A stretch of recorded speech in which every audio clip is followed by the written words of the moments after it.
नमस्कार दर्शकों, पुराने समय की बात है। किसी गांव में एक बुढ़िया माई रहती थी। वह नियम धर्म से सभी व्रत और पूजा पाठ किया करती थी। एक दिन भगवान के घर से यमदूत उसे लेने आ गए। बुढ़िया माई उनके साथ चल पड़ी। चलते चलते रास्ते में गहरी नदी आई। यमदूत बोले, माई, क्या तुमने गोदान किया हुआ है? बुढ़िया माई ने उनकी बात सुनकर गाय का मन में ध्यान किया और गाय बुढ़िया माई के समक्ष आकर खड़ी हो गई।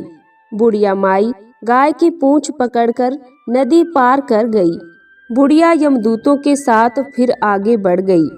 सामने से काले कुत्ते आए। यमदूत बोले, माई, कुत्तों को दान किया था।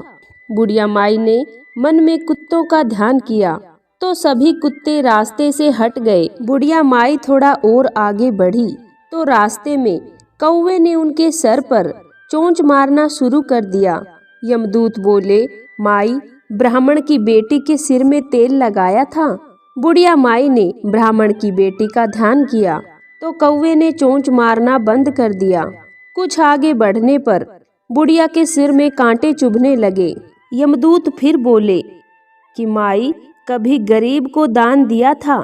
बुढ़िया माई ने गरीब का ध्यान किया। सारे कांटे उनके पैरों में आ गिरे। अब बुढ़िया चित्रगुप्त के दरबार में पहुंच गई। चित्रगुप्त जी महाराज बोले, धर्मराज जी महाराज, बुढ़िया ने दान पुण्य तो बहुत किया है, लेकिन आपकी कोई कहानी नहीं सुनी, तो मैं परम धाम का दरवाजा कैसे खोलूं? सारी बात सुनने के बाद बुढ़िया माई बोली, हे भगवान, आप मुझे 7 दिन के लिए धरती पर भेज दीजिए। मैं धर्मराज जी महाराज का व्रत रखूंगी, उद्यापन करूंगी और वापस आ जाऊंगी। बुढ़िया माई वापस धरती पर अपने गांव को आ जाती है।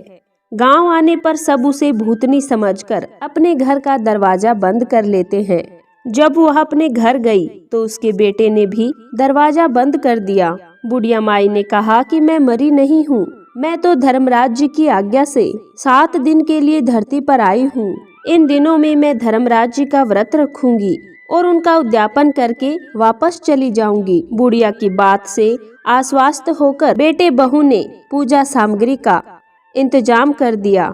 लेकिन जब वह कहानी कहती तो बेटे बहू पास में नहीं बैठते। बुढ़िया पड़ोसन को कहानी सुनाती और धर्मराज जी की आरती करती।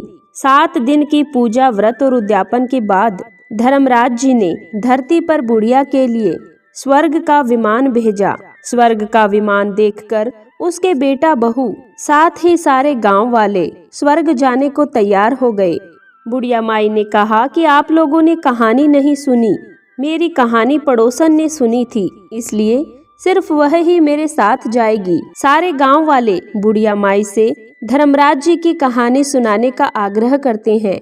बुढ़िया उन्हें धर्मराज जी की कहानी सुनाती है और समय आने पर मोक्ष प्राप्ति का वरदान देती है।